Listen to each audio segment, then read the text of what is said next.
Live from the Ken and Valerie Baker studio at WHYY, this is Studio 2. On Tuesday, March 31st, welcome, friends, on Into the Program. I'm Cherry Gregg. And I'm Avi Wolfman-Arent. For more than 150 years, the United States has followed a simple idea. If you're born here, you're American, no matter who your parents are, no matter where they came from. That idea, birthright citizenship, codified in the 14th Amendment, is now under direct challenge at the U.S. Supreme Court. Oral arguments are set for tomorrow. The case involves an executive order signed by President Trump that would bar automatic citizenship for babies born in the United States if their parents are in this country either illegally or temporarily. And that order, which has never gone into effect, raises questions at the core of national identity. Can the president end birthright citizenship? Does the 14th Amendment apply to undocumented immigrants? And the answers could reshape immigration policy, constitutional law, and the lives of millions of people. So today we're going to unpack the legal issues around this topic, as well as around the history of the 14th Amendment. We have a legal expert, we have a historian joining us, and of course, we want to hear from you. Do you think citizenship should be based on where you are born or inherited from your parents? And what do you think makes someone truly American? We want to hear from you. The number to call is 888-477-9499. The email is studio2@whyy.org. And for our streamers on YouTube or Facebook, leave your comments in the chat. And Avi, this is something that a lot of Americans have sort of taken for granted. Yes. And now it's an issue up for debate before the U.S. Supreme Court. And like you said, it goes to the core of American identity. Who are we? What makes us American? And we're a bit of an outlier compared to peer nations in Europe. We're not an outlier compared to many nations in our hemisphere. Mm-hmm. This is an idea deeply rooted in New World identity. And Mexico had birthright citizenship before we did. Yeah. And so there's a lot of interesting history to go through here. A couple great experts right around the bend. Again, the question, do you think citizenship should be based on where you're born, or should it be inherited from your parents? And what makes us truly American? 888-477-9499. The email, studio2@whyy.org. But first, Trio. Thank you. So your Peco bill. Oh, goodness. Could go up significantly next year. The company filed requests yesterday with the Pennsylvania Public Utility Commission to raise electricity rates by 12.5%. That's a monthly hit of about $20 for the average Peco customer. They're also asking for a similar rate hike for suburban natural gas customers. Why now, you ask? Peco says it needs to invest in infrastructure upgrades, especially to keep electricity on during increasingly severe storms. And they say the longer they wait, the more expensive those upgrades will be. Now, as our own Susan Phillips reports, utilities like Peco make money and attract investment through infrastructure build-outs. So this is a big part of their business model here. Mm-hmm. And some critics believe Peco's profit margins on these investments is far too high, which means too much of the money is going from ratepayers to shareholders. Yeah, a lot of questions around Peco. People not very happy. I mean, the increased cost is on top of bills that have already been going up. I mean, we saw a $30 a month increase in 2025. Back in 2024, there was a $13 a month increase. And I mean, this is on top of the fact that, you know, your gas bills also went up. Your water bills also went up, and affordability is a major issue. And now, because Peco had a major increase in its profits, I think it jumped up more than 40% from $551 million in 2024 to $814 million in profit in 2025. So now workers say they want a piece of the pie. Yep. And there's talk that there could possibly be a strike by Peco workers if a deal isn't worked out with IBEW, their union. So there's a lot going on around Peco. There's a lot of backlash because they're making a lot of money and the customers are feeling stretched. By the way, that contract that Cherry just referenced between IBEW Local 614 and Peco, It expires at midnight. So keep Yeah, an eye on 1,000 that workers one. there. Keep an eye on that one. Story number 2, Cherry. Yeah, New Jersey Senator Cory Booker is making headlines this week after appearing on Meet the Press on Sunday. In the interview with Kristen Welker, when he was asked whether Democrats have made the mistake of shrinking their coalition by implementing these purity tests, he had this to say. Take a look, listen.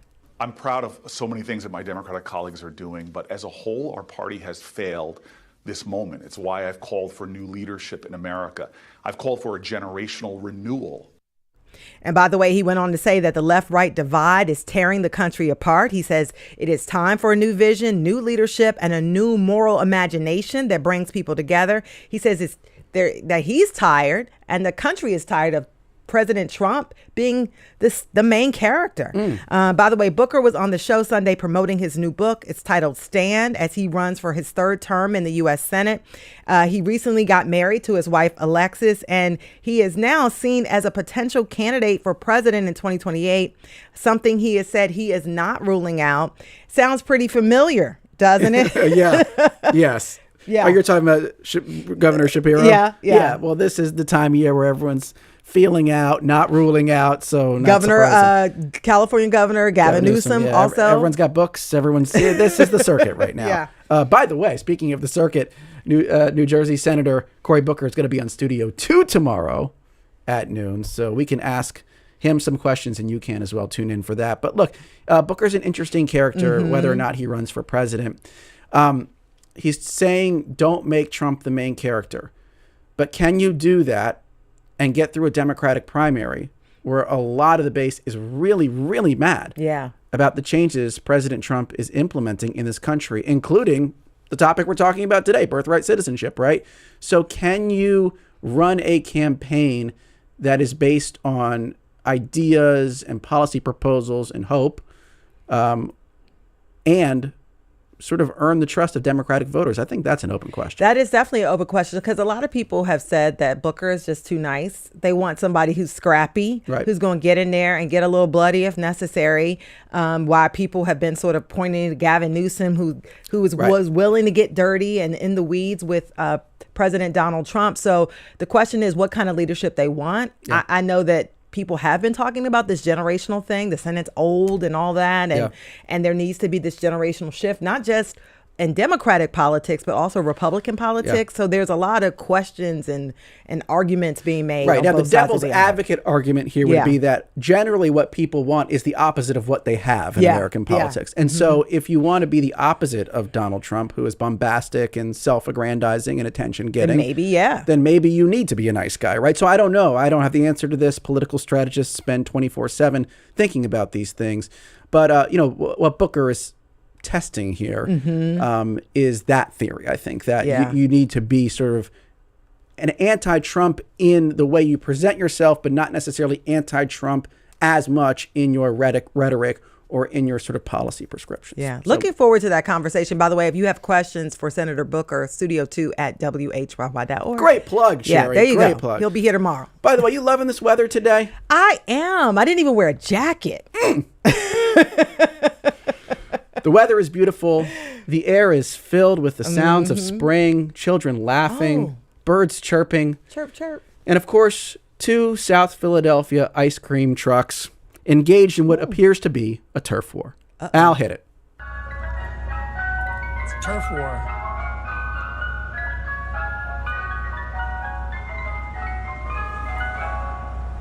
Wait for it.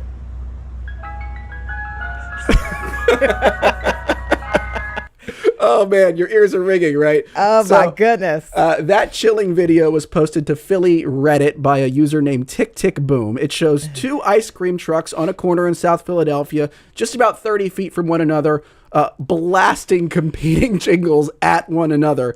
And, of course, now you and I must suffer. I don't know exactly what happened here, but in the Reddit thread, a couple commenters said that they've seen these competing trucks in South Philly and believe there is some sort of dispute between them, which I'm not surprised by, because the ice cream truck game in South Philly, God, yeah, it's fierce. I mean, you need sharp elbows. You apparently need a very robust sound system. So maybe there's some sort of drama going on in South Philly. Because the kids hear that jingle, man, they come running outside. Well, they'd but run around the other way if they hear Yeah. the two at the same time. It's like you know horror what? music. Somebody wrote in the comments, we need a Meek verse over that. I'm here for a good yeah. beef, and Philly's filled with them. You had the Ali versus Frazier. You have Pat versus Geno's. And if you take it all the way back, Alexander Hamilton versus Aaron Burr. I mean, we are. It's a beef city. This is a beef city. It's a beef city Let's through do and it. through. Do you think, I have a question for you. Uh-huh. Do you think there is like a code of ethics or a code of conduct within the ice cream truck community? I think they're probably, drew some blocks. You know Yeah. how Philly is very territorial? Yeah. And someone stepped over the line here. They're like, look, this is too early in the season. We not. It probably was a chilly day too. They're like, we got to go wherever the money is. Absolutely. This made me realize that at one of the big parks that we hang out at, it does seem like the trucks like trade turns. Yeah. And so I think someone wasn't trading. Yeah. That would be my guess. Yeah. Also, by the way, that's the worst sound I've ever heard in my entire life. The two sounds. It's horrifying. It's like the two jingles on top of each other Mr. made me Softy shiver. versus who? I don't know. Yeah, someone else. We'll be right back. Y'all know.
And welcome back to Studio 2 here on WHYY. I'm Cherry Gregg. And I'm Avi Wolfman-Arendt. The Supreme Court hears oral arguments tomorrow in a landmark case testing what determines citizenship in this country.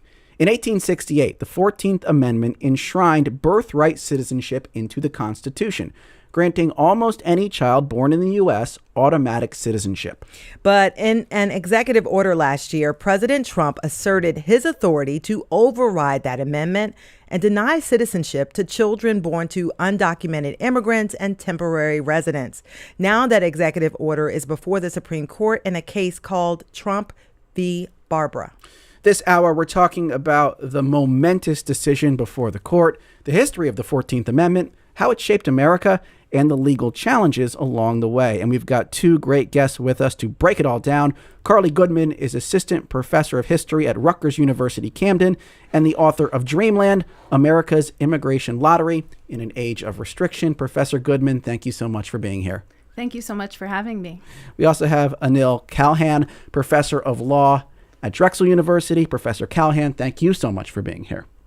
Thanks to you. Yes, and to you, our listeners on the road, at home, or elsewhere, our questions of the day. Do you think citizenship should be based on where you are born, or should it be inherited from parents? Also, what do you think makes us truly American? You can give us a call, 888-477-9499. The email is studio2@whyy.org. And for our streamers on Facebook or YouTube, put your comments in the chat. George says, read the Constitution.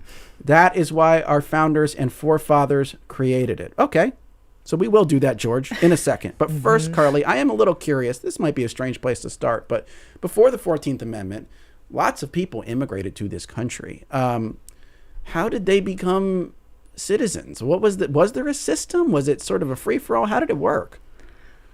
Thank you so much. And thank you so much for dedicating this hour to such an important topic. This is really foundational. It might be one of the most important Supreme Court cases, of our lifetimes, and will really have important consequences for the people of Philadelphia and beyond. So before the 14th Amendment, there are sort of two ways to become a citizen: be born here or naturalize as a citizen. And I think one thing that I would point to is this 1790 naturalization law that really made naturalization, which is the process of becoming a citizen, quite an easy one for free white persons of good moral character. And so the founders, that founding era, they really intended for immigrants who they imagined to be largely European to be able to come to the United States, join in this diverse American polity, and become Americans with relative ease after just a short time of residency. Also, of course, at the same time that immigrants were coming and naturalizing as citizens, people were having babies, and those babies were pretty much presumed to be American citizens. Would you agree with that, Anil, that characterization? I know that you're our constitutional legal scholar, so anything that has to do with laws, I don't want people to be emailing me about laws or speaking Latin or anything like that. So I just want to double check with you. Was that how it worked? Yeah, I mean, that's right. And in terms of birthright citizenship, the English rule was quite clear, going back to the 17th century, a case called Calvin's case, which provided that people who were born within the king's dominion became subjects of the king, even if their parents were coming through temporarily. That was clear. And then when the United States became independent, the individual states, as a matter of common law, became they received this common law tradition, and throughout the period leading up to the 14th Amendment, this was clear. It was clear that this was the rule, so with very limited exceptions, which we can talk about. And so, part of the way a lot of people understand the 14th Amendment, there was, in time leading up to that, there was a period called Reconstruction, post-Civil War, where you have a lot of freed African Americans or freed Black people who were living in the United States, and they were not considered citizens. Is that correct, Anil? And why could you talk about what was happening with these individual people and why the folks decided, we're going to have the 14th Amendment and we're gonna codify this in this way? So the key moment to understand is the Dred Scott decision from before the Civil War, right, which provided that that Black people could not become citizens, even if they were freed, right? And so that if they were sort of enslaved people in one state and had become moved to another and were freed, that in fact even earlier than that, the Fugitive Slave Act had required states to return them, right? And as I will defer to Carly on history, just as she's saying with me into law, but Dred Scott effectively established this principle that of course prompted the Civil War. And then so after the Civil War, Congress enacted the Civil Rights Act of 1866, which provided that all persons born in the United States and not subject to any foreign power, excluding, and the phrase they used was Indians not taxed, are hereby declared to be citizens. And Andrew Johnson, who had become president after Lincoln was assassinated, vetoed that. The law became law after Congress overrode that veto. But to put that principle on a stronger constitutional footing, Congress enacted proposed the 14th Amendment, sent it to the states for ratification. So they made a law and then they kind of firmed it up with That's the 14th Amendment, but that's clearly the trajectory it was always going on. And Dred Scott is the key moment, right? Because of course Dred Scott is sort of, as a formal matter, remains the Supreme Court decision that is controlling even as the war has proceeded. And Carly, I want you to kind of give us some political context because they could have chosen to not choose birthright citizenship. They could have chosen another method of transforming people who immigrated to this country or were born in this country, another way of making them citizens. Why did they choose this as the method for the 14th Amendment?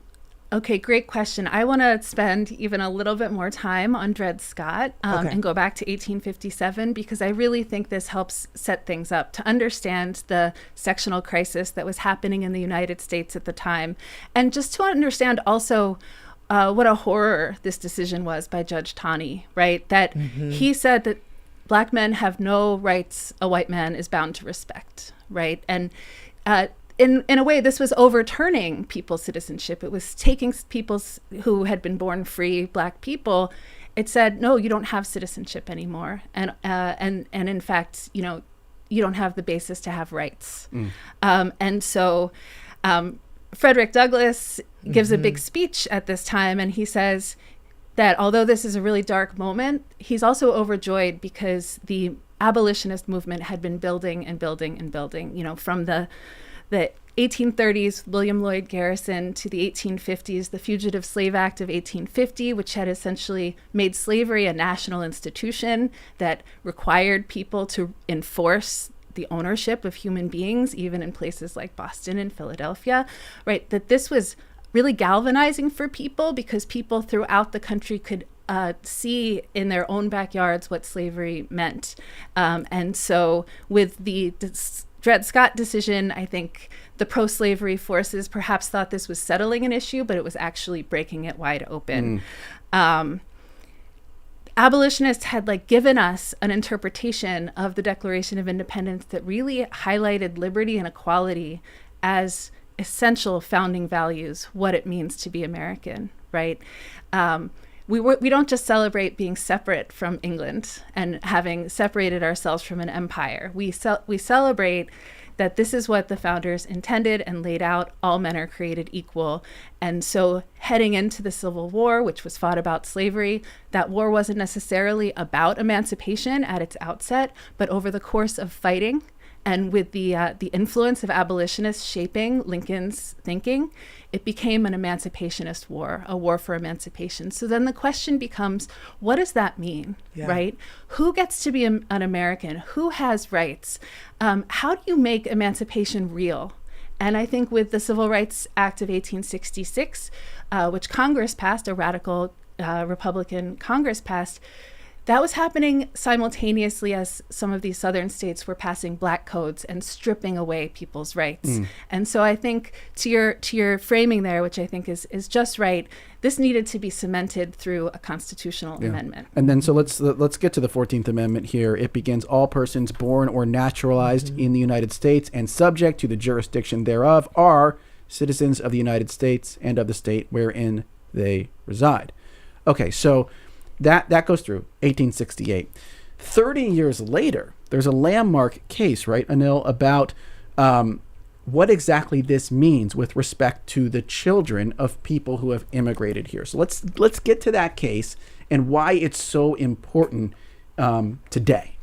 Yeah, so this case, 1898, Wong Kim Ark, is foundational. And what it involved was the U.S.-born son of a Chinese immigrant who was lawfully in San Francisco, who had been denied reentry. The question at that time is that,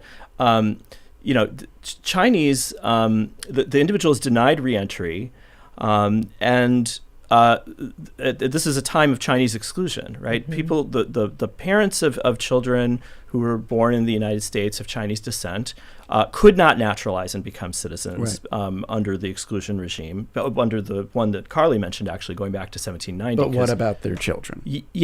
Right. So then the Supreme Court holds and really reaffirms and ratifies the rule that had been understood to be prevailing before the Civil War, before the 14th Amendment, that it referred to, in fact, as the ancient and fundamental rule, right? That citizenship within the birth of the territory, including children of resident non-citizens, are citizens of the United States at birth. I just want to focus on something there, what you're saying.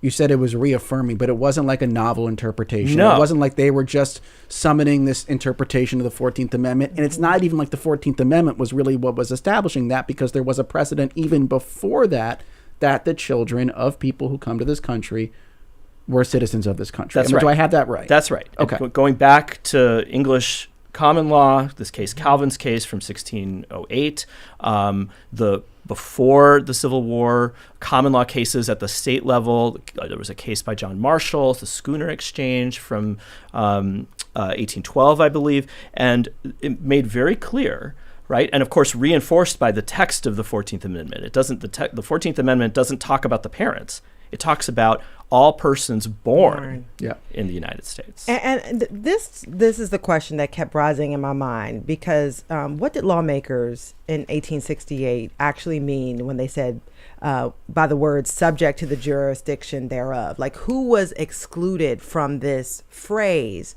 so that we really understand the differences that are being argued here? I know. Yeah, so Professor Akhil Amar from Yale Law School has put this, I think, in a very vivid way. If you're born under the flag of the United States, you are a citizen. The exceptions were limited exceptions for people who effectively are born under other sovereigns, who are sort of, in enclaves in the United States. If they're the children of diplomats who have immunity, right, or a foreign head of state who is visiting, or if there are foreign public ships in harbors, or if there are children of enemy forces who are occupying U.S. territory, right? Which is a particularly, of course, there's those forces are effectively controlling their own sort of sovereign piece. U.S. law wouldn't run to those areas. That all comes from the English tradition. The one innovation, if you want to call it that, in the United States has to do with Indian tribes.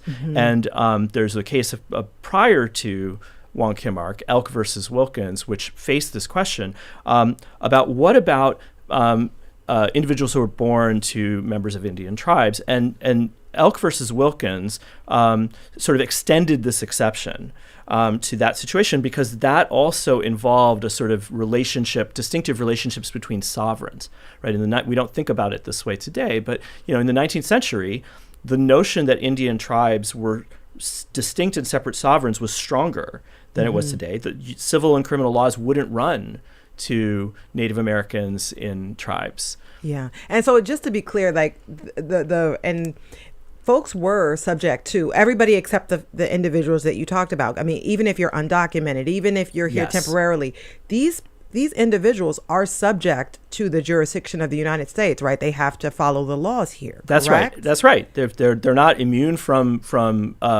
civil or criminal laws that were applying to them. And in fact, I think this was clearly understood when it was being debated, when the 14th Amendment was being debated. There were questions about whether it would extend to these groups.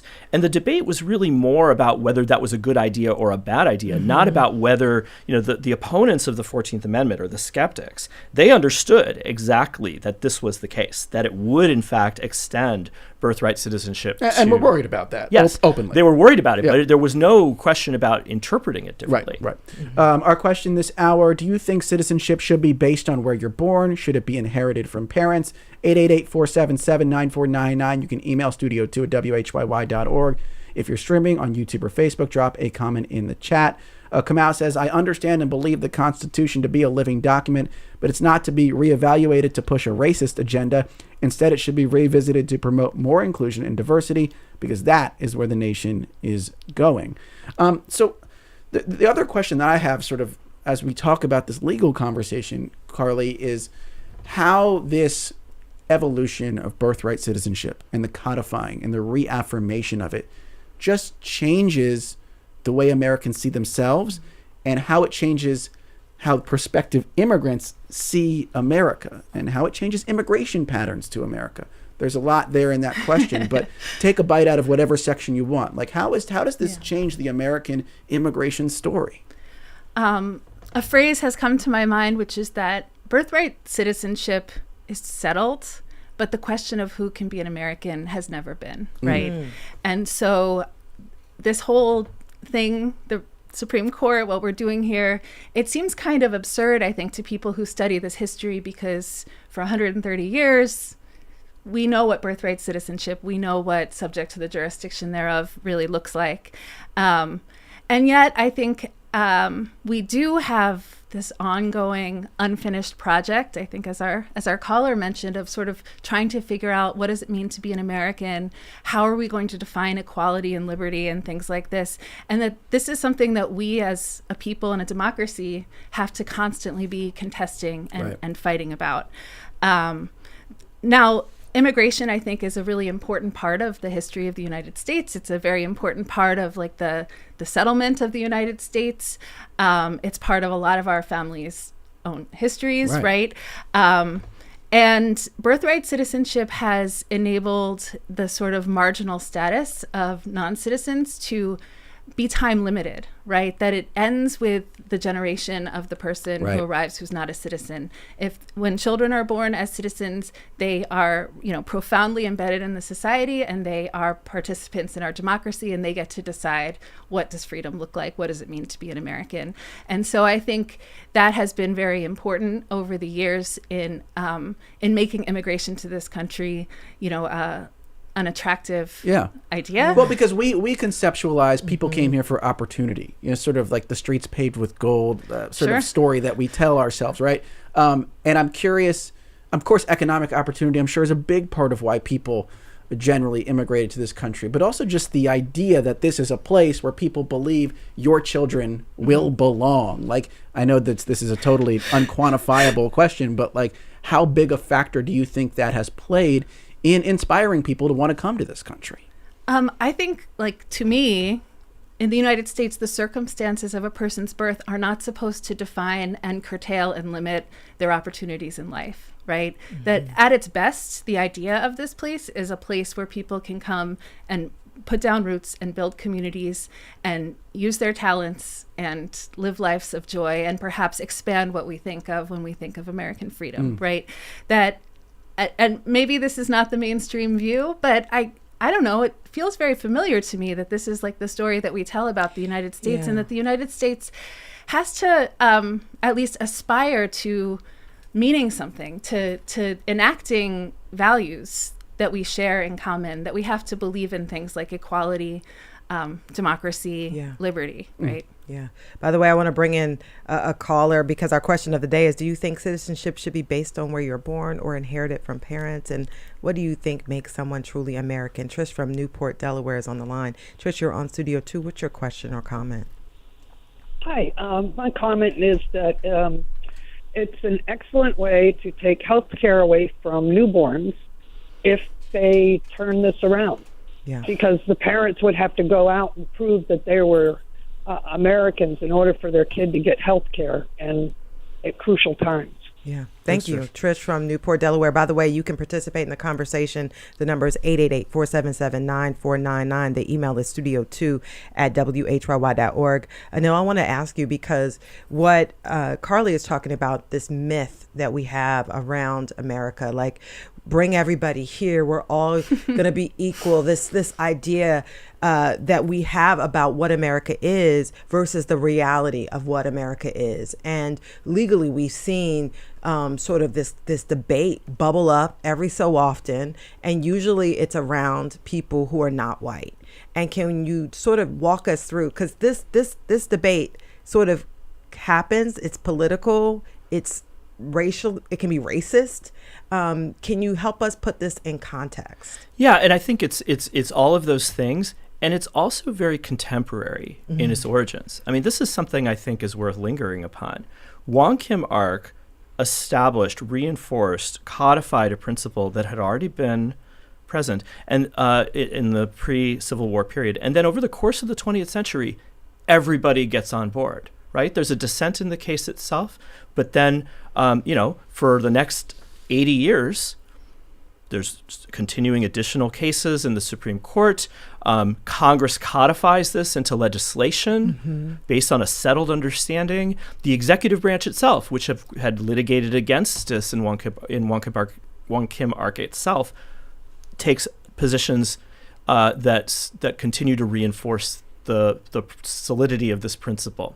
And then it's only really in the 70s and 80s when the backlash to immigration, the emerging, broadening in the 60s, with the 65 Immigration Act and the rise of immigration restrictionists as a movement, that you start to see the development of the anti-birthright citizenship position, right? It's framed in historical terms, but it's not really a sort of let's go back to historical principles.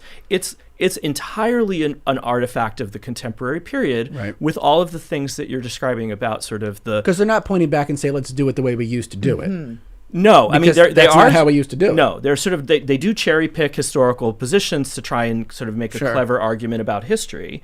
But it's entirely, all of the arguments that are being made are emerging now, right? Mm-hmm. There was a little bit of a scholarly sort of position taken by a couple of outlier scholars in the 80s around this time, that immigration restrictionism, which Carly has written about extensively, came to the fore, and then they were roundly rejected by all expert voices. Well, we're going to talk more about that on the other side of this break, and also maybe get in a little bit into the global context as well.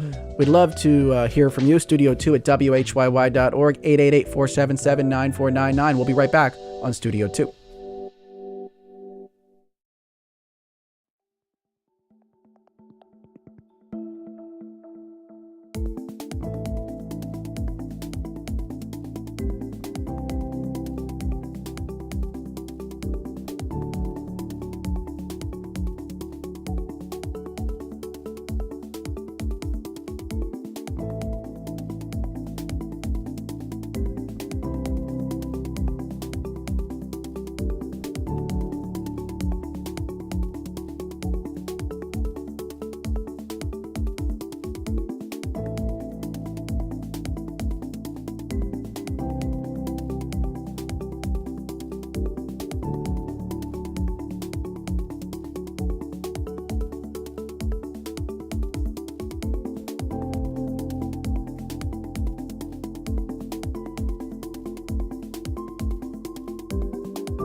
And welcome back to Studio 2. I'm Cherry Gregg. And I'm Avi Wolfman. Aaron, the Supreme Court will hear arguments tomorrow on the legality of President Trump's executive order seeking to end birthright citizenship. So today, we're talking about the history of the 14th Amendment and the current debate around it. Yes, and with us in studio this hour, we have Carly Goodman, Assistant Professor of History at Rutgers University, Camden, and the author of Dreamland, America's Immigration Lottery in the Age of Restriction, and Anil Kalhan, Professor of Law at Drexel University.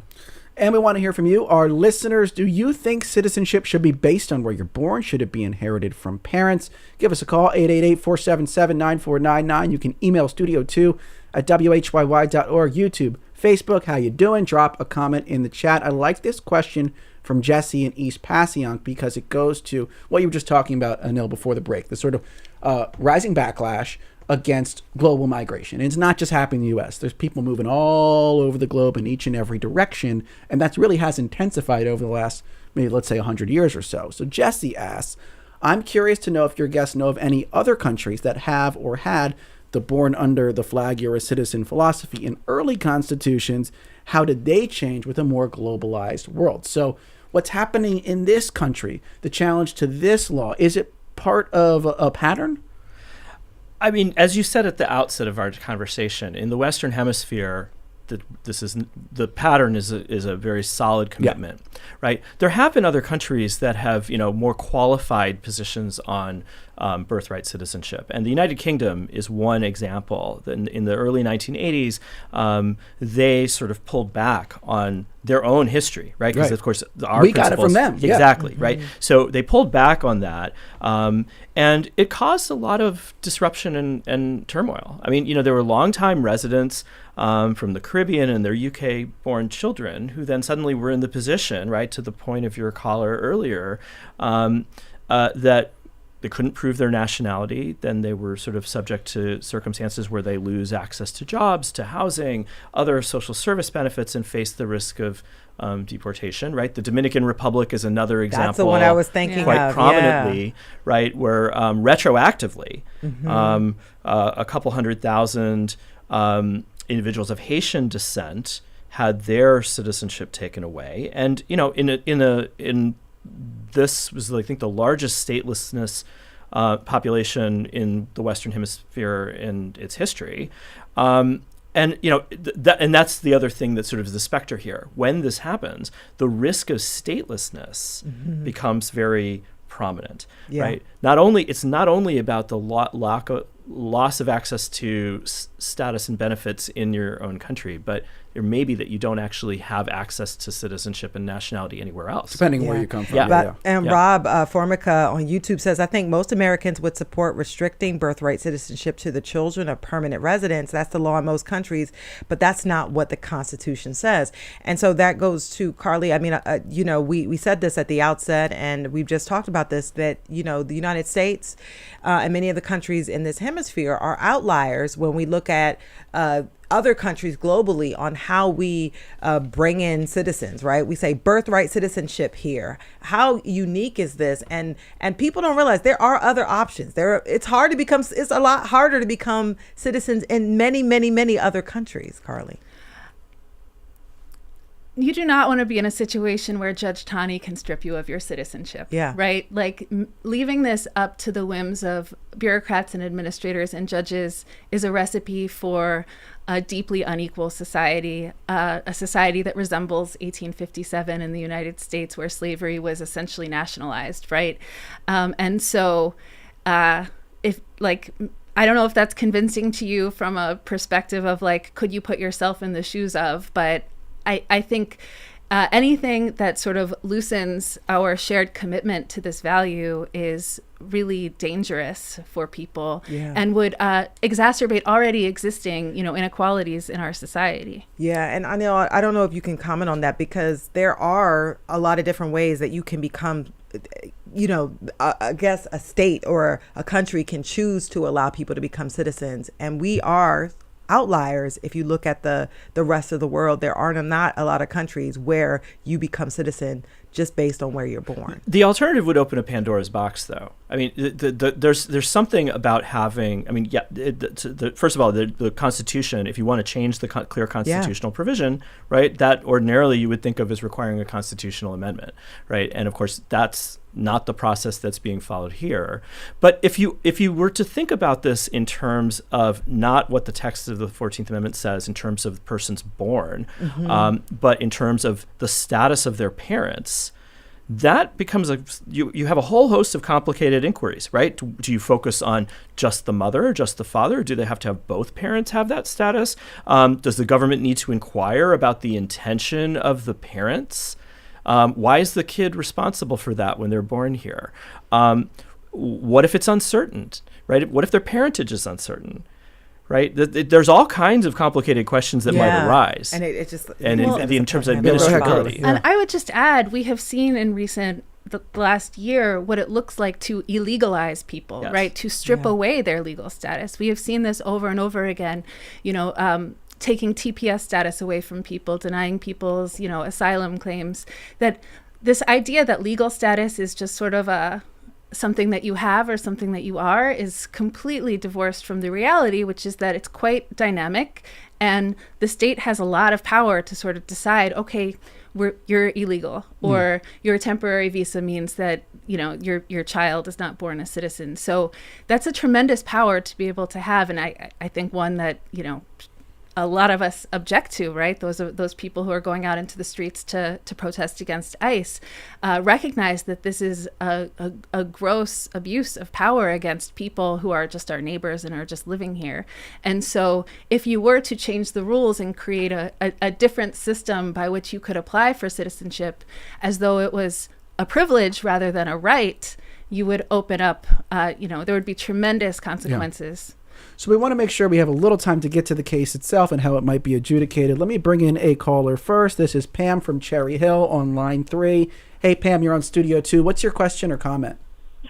Hi. Thanks for having this important topic on, by the way. So my question is, so what is to stop if this case is decided in favor, taking away birthright citizenship, what is to stop them from just one tier of individuals? What's to stop them from saying, well, we don't want this particular group here, and we are going to go back 50 years, 100 years, or what if we don't want this particular religion in this country? Thank you, Pam. That's the Pandora's box there. So I guess it's maybe worth going over the specifics of this case, because it is a specific executive order, Anil, that would challenge the citizenship status of children born to people who are in this country undocumented or who are here temporarily. So in the scenario where the Trump administration wins outright, and most folks don't expect that, but in that scenario, then you're only talking about this group right now. But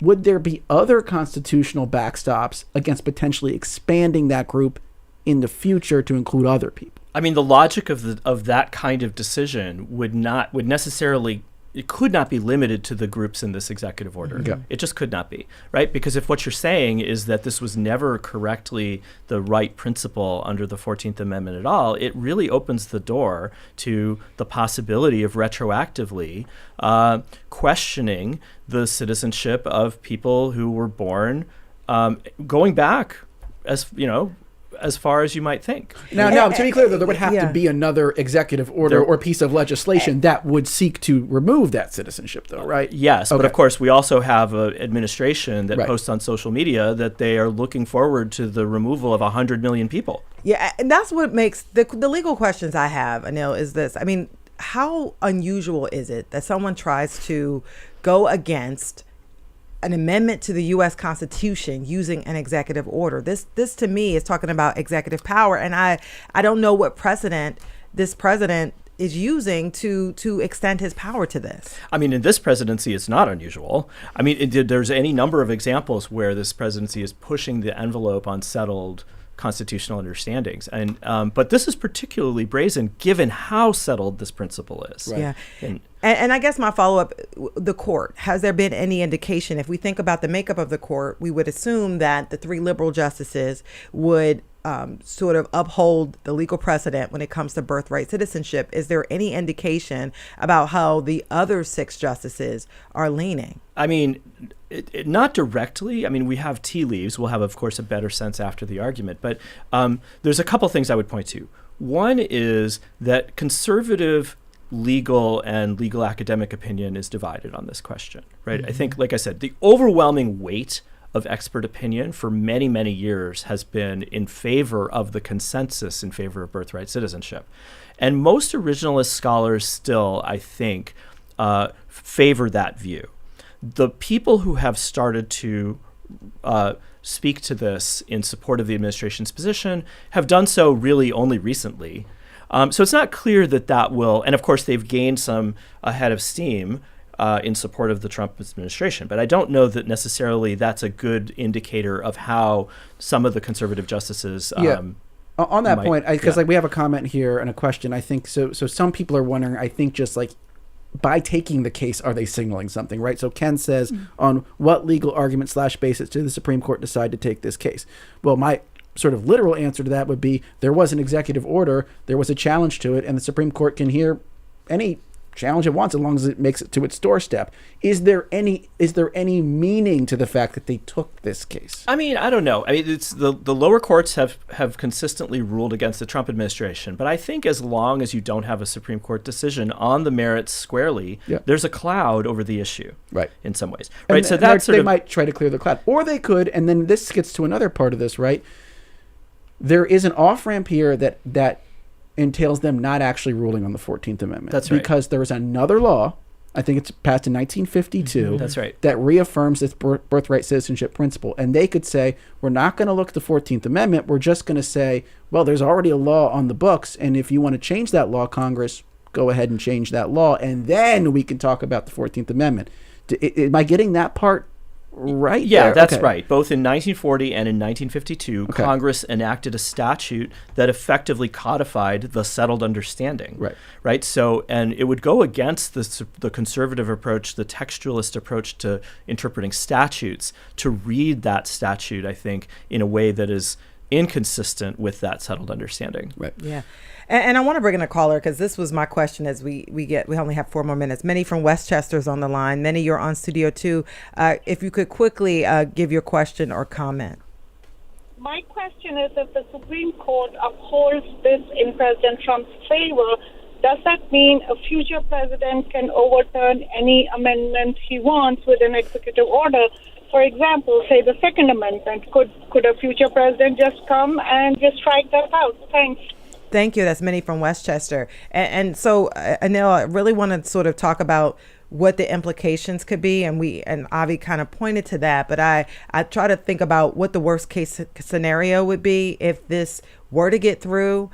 If the Supreme Court were to rule in President Trump's favor, what are some of the tentacles that you see as far as repercussions? And many had that question. Yeah. Could that be one of them? I think they're very significant, and they're significant in a way that extends beyond just the issue of citizenship or immigration-related issues. I mean, I would situate this in a different kind of context. The earlier proposals to attack birthright citizenship were either adopt a constitutional amendment, which is an onerous process, adopt a statute that might call into question, the interpretation we were just talking about. An act of Congress. Right. But this goes so beyond that, right? Because it's of a piece with the unilateral kinds of actions that the Trump administration has been taking with respect to DOJ and like firing, just not spending money that has been appropriated by Congress, or firing officials that have been in leading independent agencies. It's really sort of, if the Supreme Court were to validate that, they would be really just, and of course they've already validated things like that in other contexts, they would be just putting a pretty big, thumb on the scale in favor of unilateral executive action in a way that goes beyond what they've already validated in the way you're describing. As we get ready to wrap, Carly, look, I'm just curious about the signal that all this sends to the rest of the world and to the next generation of people who might be thinking about coming to this country. This is part and parcel of clearly a larger attempt to restrict immigration to this country. Do you think this idea that some people have when they immigrate to this country, do you think that idea is fading in the global community? Do you think it sort of remains strong, like the allure of the American promise remains strong? The Nativist Project has been incredibly successful at restricting immigration and making the idea of coming here a lot less appealing. To me, it's an even bigger question than what do potential immigrants around the world think. When I think about the Civil War and how it was transformed into a war for emancipation, and the idea that, Lincoln at the Gettysburg said, this nation shall have a new birth of freedom, that is really the question that belongs to all of us, right? That we need to understand this moment as one in which we, the people, right, not we the citizens, not we the white people, just to paraphrase Frederick Douglass, have to define what it means to be American. And I think what we're going to find is these attacks on immigrants and our immigrant neighbors, this effort to end birthright citizenship, it's not going to do anything to help our Peco bills, right? It doesn't make the rest of our citizenship stronger to erode the rights of But others. do you think this redefinition, this attempted redefinition, is indeed succeeding at this moment? Or do you think this is a Waterloo, it'll be beat back? I think that efforts like Asian exclusion, which lasted for decades, have really persisted in our understandings of who gets to be a citizen, that echoes, over the decades, and that laws and policies, they have power, but they also send signals about who belongs. It's up to us to sort of figure out how do we make a more inclusive United States. That's the final word from Carly Goodman, Assistant Professor of History at Rutgers University, Camden, author of Dreamland, America's Immigration Lottery in an Age of Restriction. Thank you so much, Carly, for your time today. And thank you, Anil Kalhan, Professor of Law at Drexel University. Anil, appreciate the time.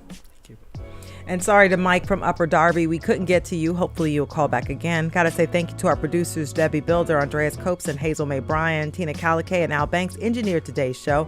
Mike Schiffler is our visual producer. Our executive producer is Kevin McCory. From Studio 2 here at WHYY, I'm Cherry Gregg. And I'm Avi Wolfman-Arent. We'll talk to you tomorrow. And tomorrow at noon, New Jersey Senator Cory Booker joins us for the hour. He'll talk to us about the future of the Democratic Party and the challenges it faces under its current leadership. Yes, we'll also talk to him about his political pathway to a potential run for president and his vision for the Garden State. That's Studio 2 tomorrow. Coming up next, it's Here and Now. We'll see you on the radio tomorrow at noon.